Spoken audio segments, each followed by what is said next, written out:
En manchette aujourd'hui, poursuite au civil pour Aurélie Bérubé et le procès de René Wamke se passera devant jury. Voici vos nouvelles TVA.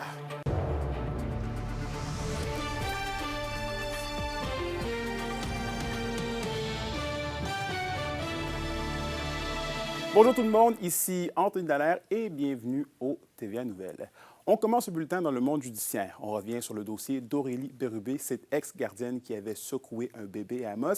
Eh bien voilà que les parents du poupon en question réclament aujourd'hui 9,5 millions de dollars à Aurélie Bérubé. Et Olivier, ils intentent une poursuite au civil.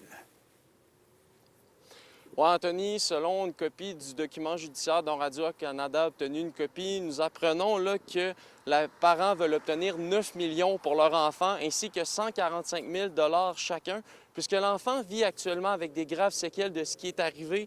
Il est notamment cloué à un fauteuil roulant, paralysé de la moitié du corps, ainsi que d'avoir un retard de développement. Amélie Bérubé, qui a été reconnue coupable en octobre 2024 d'avoir secoué l'enfant alors qu'il était âgé de 6 mois en 2019, et ce, à 2 reprises. Elle purge actuellement une peine de 3 ans de détention. Et en plus là, que la poursuite inclut elle, bien, il y a également Desjardins Assurance Générale, son assureur, qui est inclus dans cette poursuite. Et il y avait également le dossier de René Wamke, un ancien professeur à l'UQAT accusé de fraude, qui était de retour en cours au palais de justice ce matin du côté de Rwanda. Et Olivier, il y aura un procès devant jury dans cette affaire. Oui, absolument, mais cependant, Anthony, avant toute chose, il faut spécifier qu'il y aura une enquête préliminaire qui se déroulera sur 2 jours dans laquelle 10 témoins seront entendus. Il y aura également là, un accord entre la défense et la poursuite pour qu'il y ait des contre-interrogatoires pour que certains témoins n'aient pas à revenir au cours du procès. Mais la juge, ce matin, a également parlé de l'arrêt Jordan, puisque, étant donné que les procédures actuelles doivent se dérouler, bien, ça fait en sorte qu'un procès à l'hiver est pratiquement impossible à tenir et on peut seulement le tenir soit à l'été ou encore à l'automne 2026. Par contre, du côté de la poursuite, on a tenu à rectifier le tir en mentionnant là, que les délais allaient être respectés, puisque pour que l'arrêt Jordan soit enclenché dans ce dossier, il faudrait que ça se poursuive jusqu'au minimum début 2027 et ça n'aura pas lieu puisque le procès aura lieu au plus tard à la fin de l'année 2026. En terminant, Anthony, René Wamke sera d'ailleurs déjà de retour lundi, le 3 novembre prochain, pour fixer justement la date de son enquête préliminaire. Parfait, on suit donc de près les 2 dossiers. Merci beaucoup, Olivier. Et dans le monde de la santé maintenant, un docu-cirque sur la réalité du milieu médical dans les régions du Québec avait lieu à la Sarre hier soir. Et Roxane, les maîtres du projet ont pu sensibiliser le public. Oui, Anthony, le spectacle Urgence rurale 360 mélangeait l'art et les recherches sur les hôpitaux en régions éloignées pour informer et inspirer les citoyens à devenir partie prenante dans le milieu de la santé. Des enjeux qui touchent l'Abitibi-Témiscamingue ont été abordés, entre autres le manque de personnel, l'accès aux ressources, la gouvernance et le maintien des compétences. Et comme vous voyez là, sur les images, le tout a été illustré par des prouesses acrobatiques impressionnantes et touchantes. On écoute le chercheur principal du projet, Dr. Richard Fleet, nous expliquer pourquoi avoir choisi cette forme d'art pour véhiculer ses recherches. Quand on va chercher notre émotion, bien, finalement, on retient plus l'information. Et j'ai même une étudiante au doctorat, Julie Théberge, qui a comparé une présentation scientifique, donc un PowerPoint, que j'ai fait, en fait, assez standard, au rapport scientifique de cette étude-là, à ce spectacle-là qu'on avait en film. Et le film était jugé meilleur pour mobiliser les gens. Il y avait une meilleure rétention aussi de l'information. Et Roxane, ce n'était pas seulement un spectacle de cirque, il faut le dire. Là. Non, Anthony, le docu-cirque est divisé en 2 parties. La partie spectacle avec des histoires réelles racontées par les acrobates et ensuite une formule questions-réponses avec le Dr. Fleet où les spectateurs peuvent discuter des enjeux dans leur milieu et trouver des pistes de solutions. J'ai rencontré quelques personnes présentes hier. Voici leur réaction face à la première partie de la prestation. Oui, ça représente, c'est sûr, on a des enjeux, des services qu'on n'a pas en région. J'ai trouvé que c'était très bien imagé puis qu'on pouvait sentir un petit peu tout au niveau émotionnel, justement, quand il arrive des événements. Là. Bien pertinent pour qu'est-ce qui se passe ici, en région, puis ça me fait voir certains cheminements que l'Abitibi-Ouest a fait avec le temps. La réalité qui se passe dans les centres hospitaliers puis tout. Je vous reviens ce soir avec les réactions du metteur en scène du spectacle dans mon reportage complet au TVA 18h. Parfait, merci beaucoup, Roxane. Au plaisir. Et toujours dans le monde de la santé, les maisons des aînés et alternatives de Rouyn-Noranda et de Val-d'Or devraient voir leur place occupée en entier d'ici la fin du mois de mars 2026. C'est ce qu'on apprend dans une note interne du CISAT. 24 places pour les personnes âgées en perte d'autonomie et pour les personnes avec une déficience physique seront donc attribuées à Rouyn-Noranda. À Val-d'Or, une maisonnée de 12 places accueillera des gens avec une déficience intellectuelle. En novembre de l'an dernier, le CISAT avait été contraint d'ouvrir à la moitié de la capacité des installations en raison de la pénurie de main-d'œuvre. Et au communautaire maintenant, une soirée inspirante se prépare à Val-d'Or. Le comité Elle s'élève, appuyé par le club Rotary, tiendra ce soir une soirée bénéfice à l'auberge Arikana. L'événement mettra en vedette Marie-Claude Barrette qui offrira une conférence motivante au profit d'un projet destiné aux jeunes filles de 12 à 17 ans. Les fonds amassés serviront à organiser au printemps prochain une journée bien-être et de développement personnel avec des ateliers, des échanges et des conférences. L'objectif est d'encourager les adolescentes à croire en elles et à déployer leur plein potentiel.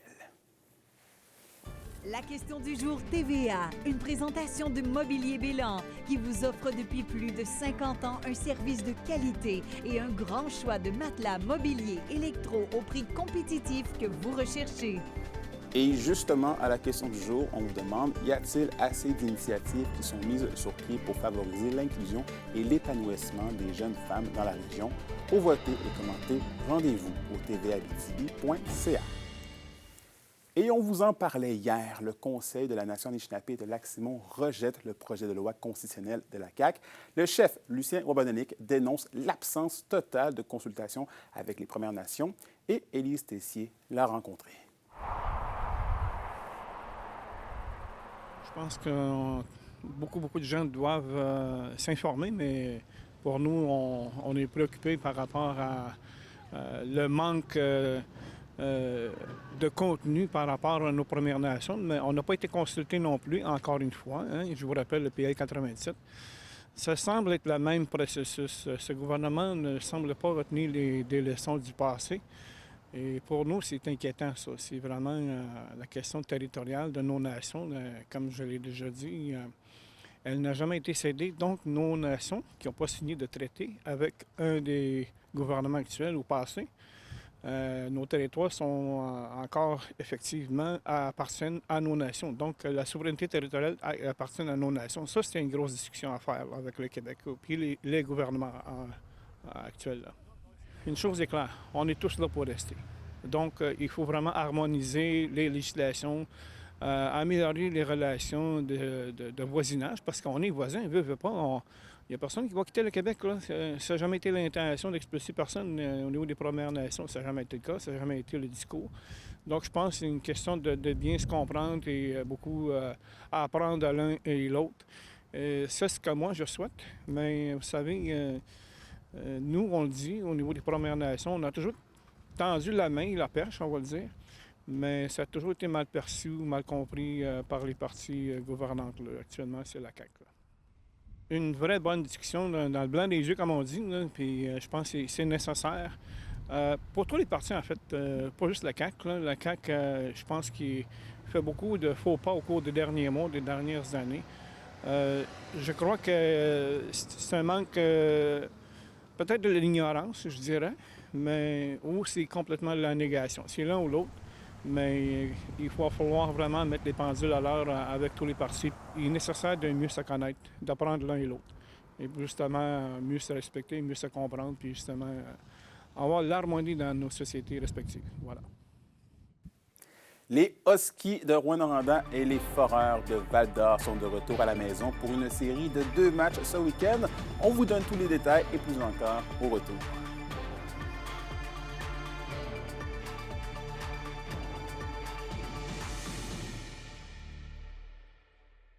Les SADC de l'Abitibi-Témiscamingue et du nord du Québec vous présentent la bonne nouvelle économique TVA. Avec des investissements de plus de 80 millions de dollars, les sociétés d'aide au développement des collectivités ont fait une réelle différence pour près de 3000 entreprises au cours de la dernière année financière, en plus de soutenir 947 projets collectifs. En Abitibi-Témiscamingue et dans le nord du Québec, ce sont plus de 8,5 millions de dollars qui ont été investis auprès de 286 entreprises. Les SADC, partenaires de l'économie de la région. Au culturel, le Festival du cinéma international en Abitibi-Témiscamingue est sur le point de commencer et l'espace court bat son plein au Petit Théâtre du Vieux-Noranda depuis hier soir. Pour une 23e édition, vous découvrirez des histoires éclatées, des documentaires inattendus et des récits à suspense. Ce soir, dès 19h, les spectateurs découvriront la deuxième partie des courts-métrages. Le festival tient à encourager la culture d'ici puisque 13 des 20 courts-métrages présentés cette année sont des productions québécoises. Et au sport maintenant, les Foreurs seront de retour devant leurs partisans ce week-end, alors qu'ils accueilleront d'abord, les Olympiques de Gatineau vendredi soir. Vendredi soir, Val-d'Or et Gatineau se sont affrontés à 2 reprises jusqu'ici cette saison. Les Olympiques avaient remporté le match d'ouverture des Foreurs 4-3, mais la troupe valdorienne s'est reprise la semaine dernière avec une victoire convaincante de 5-0. La formation dirigée par Maxime Desruisseaux recevra également la visite des Voltigeurs de Drummondville samedi après-midi. Les Foreurs avaient eu le dessus 4-0 lors de leur affrontement du 10 octobre dernier. Et toujours dans la LHGMQ, les Huskies amorcent leur week-end aussi à domicile ce vendredi, alors qu'ils croiseront le fer avec les Voltigeurs de Drummondville, une équipe qu'ils n'ont pas encore affrontée cette saison. Ce duel aura d'ailleurs une saveur particulière puisque les Voltigeurs sont l'ancienne formation de l'actuel entraîneur-chef des Huskies, Steve Hartley. Samedi, les Huskies recevront la visite des Olympiques de Gatineau. Rouyn-Noranda a eu le dessus lors de leurs 2 premiers affrontements cette saison, l'emportant chaque fois par la marque de 3-2. Pour une nouvelle importante à nous communiquer, contactez-nous, nouvelles au pluriel, @rncmedia.ca, par téléphone au 1-866-463-4636 et notre site web tvaabitibi.ca.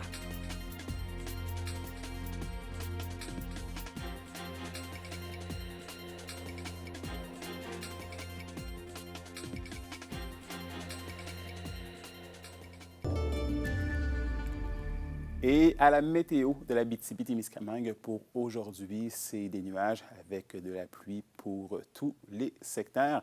Les maximums seront de 4 degrés pour tous les secteurs. Pour ce soir et cette nuit, c'est toujours des nuages avec 40 % de probabilité d'averse pour toute la région et minimum de 0 pour l'Abitibi et de -2 pour le Témiscamingue. Et voilà, c'est tout pour nous ce midi. Merci d'avoir été des nôtres. Nous, on se retrouve au TVA 18h pour la suite des choses. D'ici là, prenez soin de vous.